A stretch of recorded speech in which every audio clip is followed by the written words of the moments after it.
Night I confessed my love to my girlfriend. She wept so hard she could barely breathe. She said she had seen the future, and she wanted to make a promise with me. I asked her why. She only shook her head and said, "I don't remember. All I know is that in the future I regret something terribly. Frank, no matter what happens, you must give me 3 chances. Will you?" I was deeply in love with Agnes Grey, so I agreed without hesitation. But later, it was as if she had forgotten all about that night, forgotten it when she clung so intimately to her male assistant. Only then did I understand why she'd made me promise that all those years ago. Because the moment I signed my name on the divorce papers, I heard a familiar voice. It was Agnes at 19. Through her sobs, she pleaded, "Frank, you promised me, didn't you? You said you'd give me 3 chances. Frank, I know this must be painful for you, but what Agnes and I have is real. I hope you can find it in yourself to let her be happy." The message lit up my phone. It was from Nicholas Morgan, Agnes Grey's assistant. Aside from that message, the rest were videos and photos. An impassioned embrace beneath the famed Tower of Love. Whispers of affection before the murals of one of the most famous museums in the world. Naked bodies tangled on the sands of a tropical paradise. And even images of their unrestrained pleasure against a floor-to-ceiling window. Only in that moment did I fully understand that Agnes was no longer the woman I had once loved. We had met when we had nothing. For the sake of her acting career, I worked day and night, pouring every cent into her performances and running errands for her film crews. For 7 long years, I toiled until I slept on subway rides home,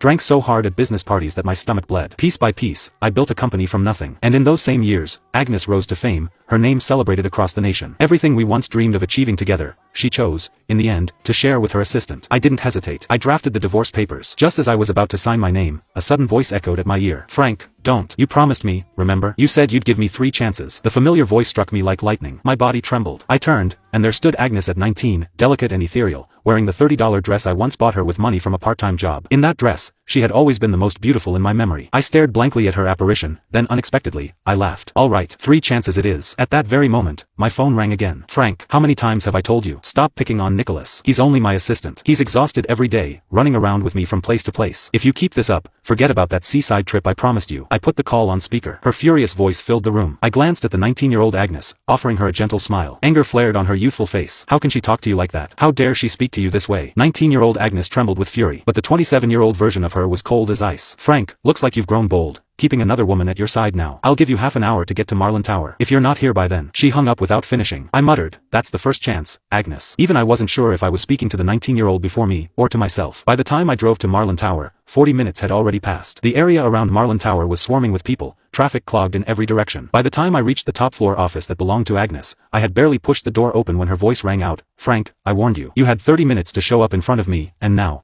I cut her off with a flat response, turned, and dropped onto the sofa with careless indifference. Nicholas, her ever-present assistant, was in the office as well. He kept his head bowed, eyes rimmed red, his right hand gripping his